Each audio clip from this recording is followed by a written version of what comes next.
Selamat datang di Siniar Diksasindo, siaran yang akan membawa kalian menyelami karya-karya kreatif dari mahasiswa Diksasindo. Di sini, setiap kata punya cerita, setiap suara menyampaikan pesan, dan setiap karya sastra hidup dalam bacaan. Ini adalah perjalanan kata-kata. Jadi, jangan kemana-mana karena Siniar Diksasindo baru saja dimulai.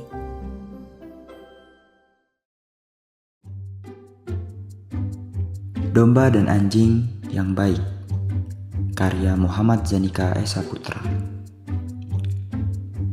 Suatu pagi yang cerah, hiduplah sekawanan domba dengan tuannya, yaitu seekor anjing. Sekawanan domba berada di padang rumput untuk makan. Anjing itu mengawasi sekawanan domba yang sedang makan. Tidak lama kemudian, salah satu dari sekawanan domba tersebut melihat seekor rubah yang berjalan tidak jauh dari padang rumput. Gerak-gerik rubah itu sangat mencurigakan, sehingga domba tersebut melaporkan kepada anjing.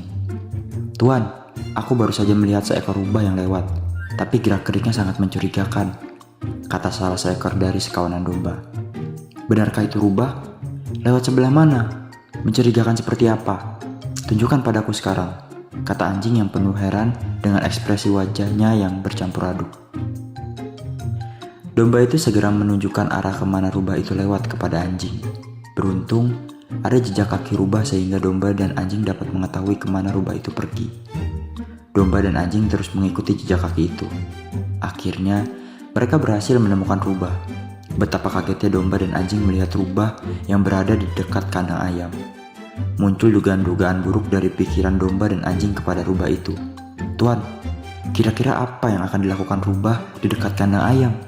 kata domba dengan penuh rasa penasaran. "Aku juga kurang tahu. Pastinya dia akan melakukan tindakan yang jahat," kata anjing dengan penuh kepastian dibarengi dengan wajahnya yang kesal dan marah. "Sepertinya begitu, Tuan. Gerak-geriknya sangat mencurigakan. Aku berpikir sepertinya rubah akan menculik ayam yang berada di kandang itu," kata domba. Kita lihat dulu saja apa yang akan dilakukan rubah itu di dekat kandang ayam," kata anjing yang terus-menerus penasaran terhadap gerak-gerik rubah. Hingga pada akhirnya, dugaan domba benar. Rubah itu ternyata menculik seekor ayam yang berada di kandang itu. Dengan penuh rasa kaget, domba dan anjing sampai tidak percaya dengan apa yang sudah dilihatnya. Dengan penuh penasaran, domba dan anjing saling bertanya-tanya, untuk apa rubah menculik ayam itu. Domba dan anjing tidak langsung bertindak, tetapi mereka memikirkan cara yang bagus untuk menolong ayam itu. Hingga akhirnya, domba berkata kepada anjing untuk mengikuti rubah yang membawa ayam itu pergi. Ternyata, ayam itu dibawa oleh rubah ke tempat persembunyiannya. Beruntung, ada lubang kecil yang membuat domba dan anjing dapat melihat ke dalam tempat persembunyian itu. Mereka melihat rubah yang meletakkan ayam itu di atas meja. Rubah kemudian pergi, dan kembali lagi dengan membawa alat-alat dapur dan bahan-bahan masakan. Ternyata, ayam itu ingin dijadikan sarapan pagi. Domba dan anjing sangat kaget dan cemas melihatnya. "Tuan, bagaimana ini? Ayam itu ingin dijadikan sarapan pagi oleh rubah," kata domba dengan penuh rasa khawatir, cemas, dan kaget. "Kurang ajar sekali, beraninya dia menculik ayam itu untuk dijadikan sarapan pagi," kata anjing yang sudah sangat kesal dan marah pada rubah itu. Pada saat itu juga, domba memiliki ide bagus untuk menyelamatkan ayam itu. Domba memberikan ide kepada anjing agar anjing menyamar menjadi seekor ayam untuk menipu dan memancing rubah itu keluar dari tempat persembunyiannya. "Bagaimana caranya agar aku terlihat seperti seekor ayam?" kata anjing dengan perasaan bingung. "Kita harus segera mencari sesuatu yang menyerupai ayam," kata domba. "Oke, kita harus segera mencari agar tidak terlambat," kata anjing yang setuju dengan ide dari domba. Setelah berhasil menemukan, akhirnya anjing dibentuk mirip seekor ayam. Domba juga menyuruh anjing agar suaranya mirip seekor ayam. Meskipun terlihat tidak masuk akal, tapi ini cara terbaik untuk menyelamatkan ayam. Kemudian, anjing bersuara seperti seekor ayam. Pada akhirnya, suara itu terdengar oleh rubah yang berada di dalamnya. Belum sempat menyentuh ayam yang diculiknya, rubah itu langsung keluar untuk mendatangi suara ayam itu. Setelah keluar, rubah itu kaget karena melihat ayam yang ukurannya lebih besar dari ayam yang diculiknya. Tidak berpikir panjang, rubah itu langsung mengejarnya. Ketika rubah itu sudah terpancing, domba langsung masuk ke dalam untuk menyelamatkan ayam. Setelah berhasil menyelamatkan ayam, mereka berdua langsung pergi menuju padang rumput untuk meminta pertolongan dari sekawanan domba. Setelah mengetahui kejadian itu, sekawanan domba langsung setuju dan pergi menuju tempat persembunyian rubah. Tidak lama setelah sampai, mereka melihat rubah yang sedang mengejar ayam besar tadi. "Ayo, kita segera buat jebakan untuk rubah itu," kata salah seekor domba. "Jebakan seperti apa?" kata domba yang lain. "Kita buat lubang agar rubah itu jatuh ke dalamnya," kata salah seekor domba. "Oke, aku setuju," kata domba lain. Sekawanan domba membuat lubang di dekat pohon-pohon. Lubang itu ditutupi oleh daun-daun agar tidak ketahuan oleh rubah. Setelah membuat lubang, salah seekor domba memberikan arahan kepada ayam besar untuk melewati lubang itu. Ayam besar itu setuju dan segera mendekati lubang itu.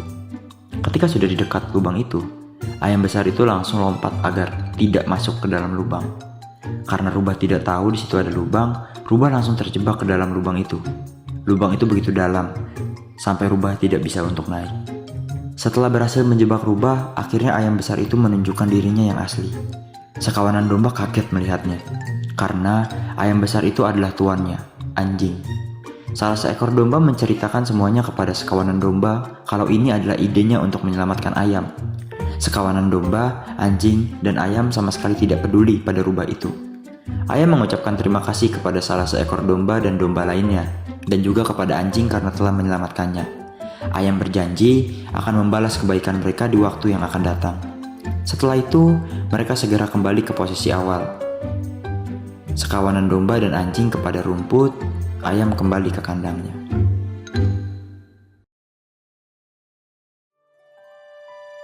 Mimpi di antara lembar-lembar, karya Aulia Rahmazaini.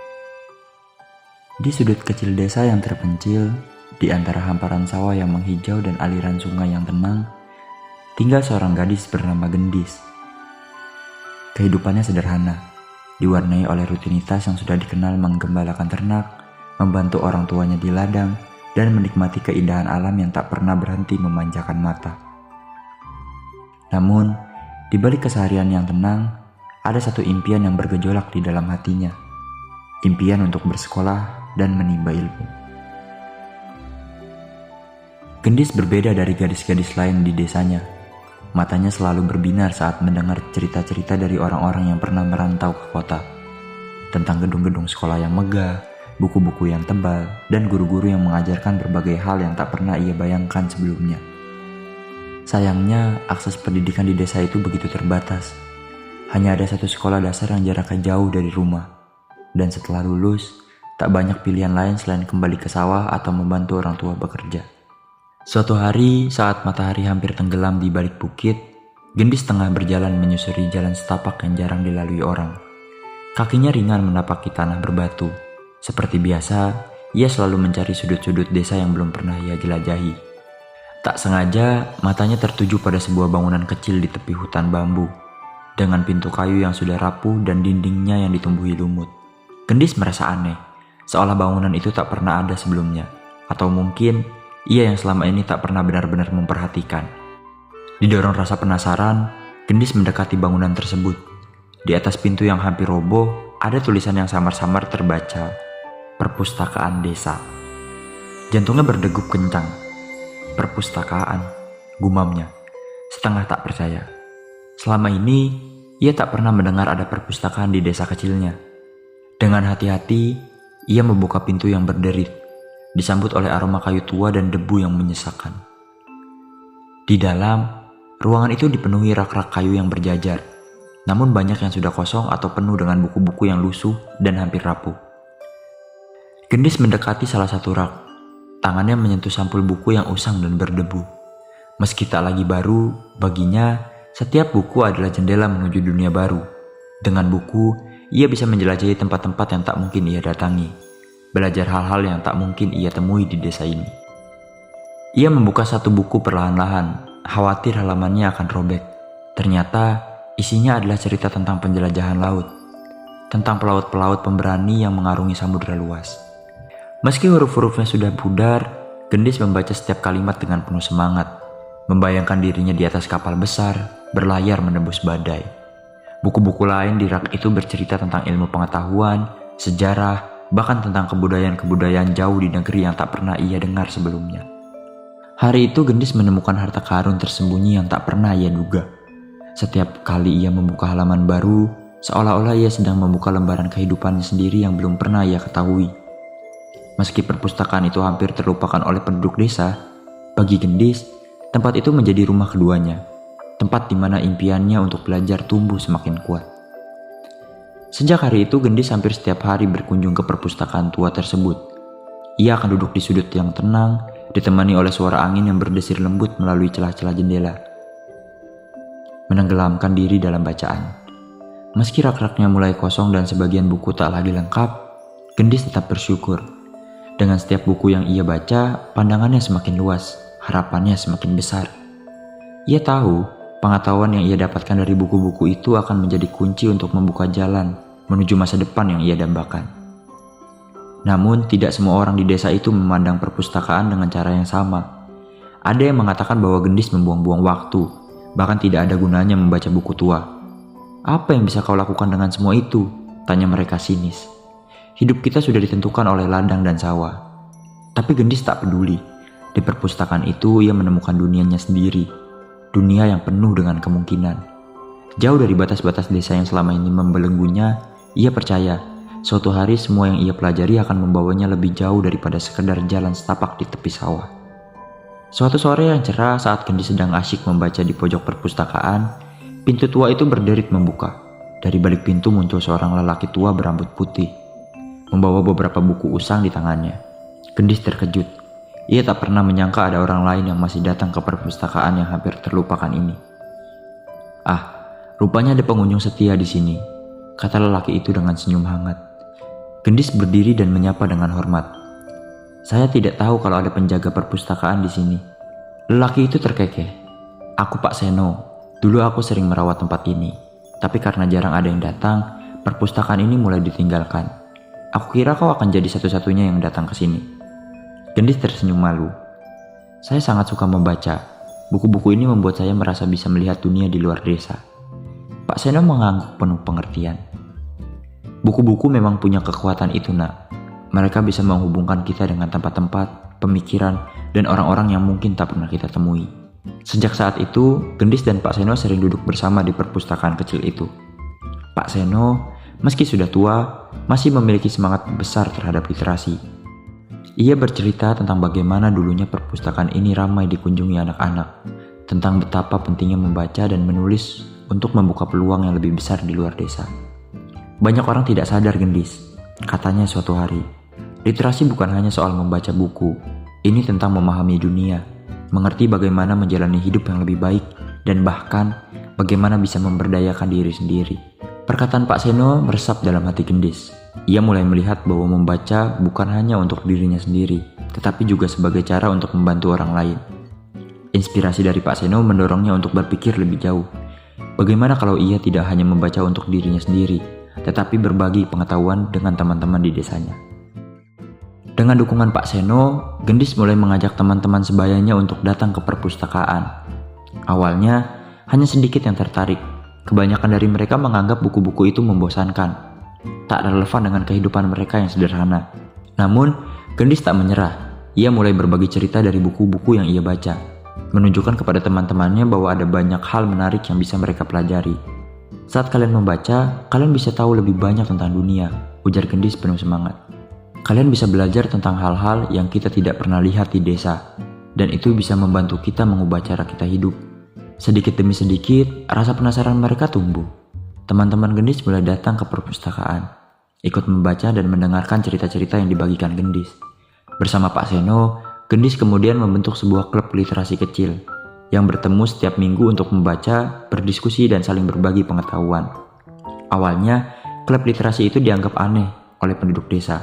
Namun, lama-kelamaan orang tua mulai melihat perubahan pada anak-anak mereka. Mereka menjadi lebih penasaran, lebih bersemangat untuk belajar, bahkan mulai berbagi cerita-cerita baru di rumah. Sebagian anak yang awalnya merasa bahwa sekolah tak ada gunanya, kembali termotivasi untuk melanjutkan pendidikan. Perlahan tapi pasti, desa yang dulu sepi akan minat belajar mulai berubah. Klub literasi yang dipimpin oleh Gendis menjadi tempat di mana anak-anak desa berkumpul. Bukan hanya untuk membaca, tetapi juga untuk bermimpi. Impian-impian mereka tak lagi terbatas pada sawah dan ladang, tetapi juga tentang dunia yang lebih luas, tentang apa yang bisa mereka capai jika mereka terus belajar. Pak Seno yang awalnya mengira perpustakaan itu akan mati bersama waktu, kini menyaksikan sebuah kebangkitan kecil. Melalui upaya sederhana Gendis dan teman-temannya, desa itu mulai mengerti bahwa pengetahuan adalah kekuatan, bukan hanya untuk membuka wawasan, tetapi juga untuk memberdayakan diri dan komunitas. Pada akhirnya, Gendis menyadari satu hal yang penting. Literasi bukan hanya soal bisa membaca dan menulis. Melalui buku, ia menemukan kekuatan untuk mengubah bukan hanya hidupnya, tetapi juga hidup teman-temannya, bahkan masyarakat di desanya. Dan bagi Gendis, perpustakaan yang hampir terlupakan itu telah menjadi benih dari perubahan besar yang ia bawa ke desanya. Boys Girl, karya Just Jackie. Aku berada di toko rekaman, tenggelam dalam alunan vinil ketika seorang gadis datang dan berdiri di sebelahku. Sebentar lagi sampai sesiku habis, aku di sana, menggoyangkan kepala seolah-olah irama musik menyatu dengan tubuhku. Track nomor 6, Yeah Right. Ini kali pertama aku mendengarkan Joji, dan sejujurnya tidak buruk sama sekali. Bisa kukatakan aku menyukainya. Musiknya sangat cocok dengan seleraku. Perlahan, aku merasa ada sentuhan pelan di bahuku. 2 kali. Aku sedikit terkejut. Ketika aku menoleh, wajah gadis itu menyambut di hadapanku. Mulutnya bergerak mengucapkan sesuatu yang tidak bisa kutangkap dengan jelas. Sepertinya dia ingin mengatakan sesuatu, aku kira. Aku pun melepas headphones yang menutupi telingaku. Apa lagu yang sedang kamu dengarkan? Dia bertanya dengan suara paling lembut yang pernah aku dengar. Joji, jawabku. Sepertinya ada cowok sad boy di sini, ujarnya sambil tersenyum. Mirip seorang ibu yang mendapati anaknya makan es krim diam-diam. Aku hanya bercanda, jangan diambil serius. Aku tidak tersinggung tentu, tapi tidak mudah untuk tidak merasa malu saat semua orang di sini memandang ke arahku. Rasa-rasanya dari mata mereka aku bisa mendengar apa yang mereka pikirkan. Ya, lelaki itu adalah sad boy sungguhan. Aku ingin pergi dari sini secepat mungkin. Itulah yang muncul di pikiranku. Namun, sebaliknya, hatiku memilih untuk meladeni gadis yang muncul entah dari mana ini. Ngomong-ngomong, siapa namamu? Tanyanya. Aku menyebutkan namaku. Terdengar unik. Namaku Ame, dengan E tanpa Y. Ame. Aku mengulangnya di benakku. Seperti hujan dalam bahasa Jepang, pikirku. Aku kira kamu mungkin lupa kalau kita pernah bertemu sebelumnya. Katanya singkat. Jari telunjuk kirinya menyelipkan beberapa helai rambut yang berantakan kembali ke tempat semula, ke belakang telinga kirinya. Ulang tahun Caca, minggu lalu. Kamu ingat? Ulang tahun Caca. Aku mengerjitkan dahi, melirik poster The 1975 di dinding, dan kembali menatapnya. Aku tidak ingat pernah bertemu dengannya di sana. Wajahnya tidak familiar. Keindahan yang lembut, manis, dan sulit dijelaskan. Lagi pula, jika kami pernah berjumpa sebelumnya, aku pasti langsung bisa mengenalinya. Sejauh yang dapat kupastikan dan bisa kuingat, dari seluruh gadis-gadis yang pernah kutemui dalam hidupku, dialah satu-satunya yang memiliki tai lalat di bawah mata kiri. Terlebih lagi, dia berbeda dari perempuan-perempuan yang pernah kujumpai.